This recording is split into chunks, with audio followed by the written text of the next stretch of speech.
final question for you guys, and we can popcorn this one back and forth. I would like to go out to the newly reformed Pac-12. We talked about this on the Group of Five or Group of Six show, I should say. Herd Bros gave a definitive statement that Boise State was going to dominate the Pac-12. So, fact or fiction, Boise State's Pac-12 reign starts right now, here in year one. I think it's a fact. I think that, first of all, this is maybe the most interesting conference in the whole G5 now, right? Absolutely. Or G6, whatever we're calling it these days. I'm really excited about it. I think that Boise has the most infrastructure from a roster standpoint and from a just program support and stability standpoint, has the most likely team to just hit the ground running, right? There's a couple other contenders, I would say. Obviously, you got the two Pac-2 teams in Oregon State and Washington State. They've gone through so much turmoil over the last couple of years, though, from roster upheaval and coaching changes, that I think that it's hard to be really all in on betting on them to hit the ground running. Then you got like San Diego State. Texas State is very interesting to me in this whole new context that they're playing in and traveling time zones and stuff like that. It's going to be interesting, but Boise certainly has the infrastructure. Obviously, Maddox Madsen is a big part of that. I think that he continues to develop and look really good. But I'm looking at the running backs, man. We all thought that Sire Gaines would be the Genty replacement last year, but Dylan Riley was an absolute workhorse by the end of the season last year. Both of those guys are back. I think it's going to be another really good season in Boise.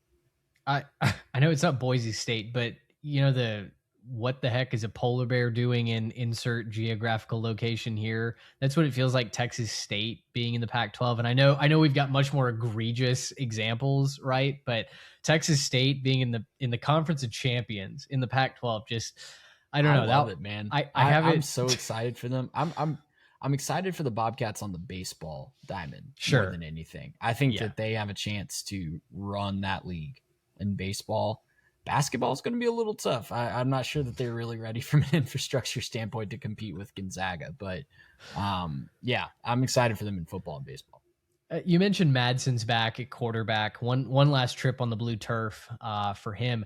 You know, but when I think of a dynasty, a reign starting in year one, as this question implies, they've got talent behind him too. They're grooming a couple of young quarterbacks behind Madsen, and so you know they're obviously these quote unquote smaller schools are going to have to be the antithesis more than likely of a Miami, of an Indiana, where it's, hey, who's the next hot shot that's coming in out of the portal? But you talk about a team that, Trey used the word infrastructure, I think not only from just an athletic department standpoint, but from a stability standpoint within the football program, right? You can slap a new logo on the chest, but Boise State football knows how to win, right? They know who they are. And that may be the most important thing this year as the conference tries to kind of re-identify itself. And you mentioned Wazoo and Oregon State are kind of trying to have to pick up the pieces multiple times over these last couple of years. But I do like the stability and the vision I think that the Broncos have had. The defense looks deep thanks to the portal as well. I think they're going to be probably top 2 or 3 when it comes to defensive metrics in the conference. So, you know, it's hard to fake that continuity, that experience heading into the Pac-12, and Boise State doesn't even have to pretend. They can just say, hey, we've been there, done that. Yeah, I think in today's college football, experience at the quarterback position matters, right? Consistency within your system. I made that case earlier for, Gunner at Georgia. I'll make it again for Maddox here at Boise State. I think that's, experience in the system, knowing what you're doing has to matter, especially when, in this, kind of new, Pac conference we got out here. I just don't know if there's another team I trust right now to win as much as I trust Boise State. Once upon a time, right, we would have said, oh, well, there's a team making a jump up in conference difficulty.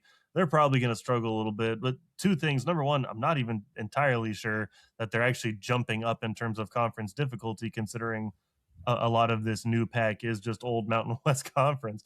In addition to that, we've seen it happen, right? James Madison, SMU, among others, There have been teams that have made that jump to a new conference and have shown up and dominated.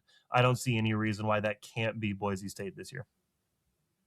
It's exciting for the Broncos. I feel like G5, G6, whatever delineation we're going to make with the Pac-12. I think there's a lot that they've got to prove as a conference, but Boise State has a chance to lead from the front, and not only do it in football, but a couple other sports as well. I'm really, really happy for all these teams that have jumped on board. It's kind of an island of misfit toys. At least that's what it seems like right now. But certainly excited about the quality of football. Hopefully that we get to watch. That after the bye week, after October 17th, it's not an easy schedule for Boise State. At Wazoo, Texas State, at Colorado State, Oregon State, San Diego State, at Utah State, right? I mean, these are all teams that, yes, have been a step down from what Boise State has been able to procure. But we also saw Boise State wasn't bulletproof early on in last year. It was incredible to see how they rallied and ended up winning another Mountain West title on their way out the door. But I think this is going to be well worth paying attention to as the leaves turn colors and the temperatures drop. It's an interesting non-conference schedule too, right? They go to Oregon. They have a trip to Western Michigan, and man, you don't just walk into Kalamazoo and beat the defending MAC champions. But that's right. This league, man, is going to be really fun. I think you don't look at them, and obviously it's not the depth of like a power conference from a brand standpoint, but each and every one of these schools, if they get serious, can drum up the money and the support to be a real player at this level and be a playoff contender. So I'm really excited to see it all play out. And we get Pac-12 After Dark back. So that's worth celebrating in and of itself. Oh, Friday night, Saturday night, little Pac-12 After Dark. Give that to me. Utah State is the opponent that's on the schedule twice, by the way, the little home and home as a part of the Pac-12 round robin. They host the Aggies October 3rd. They will go to Logan to conclude the season on November 28th.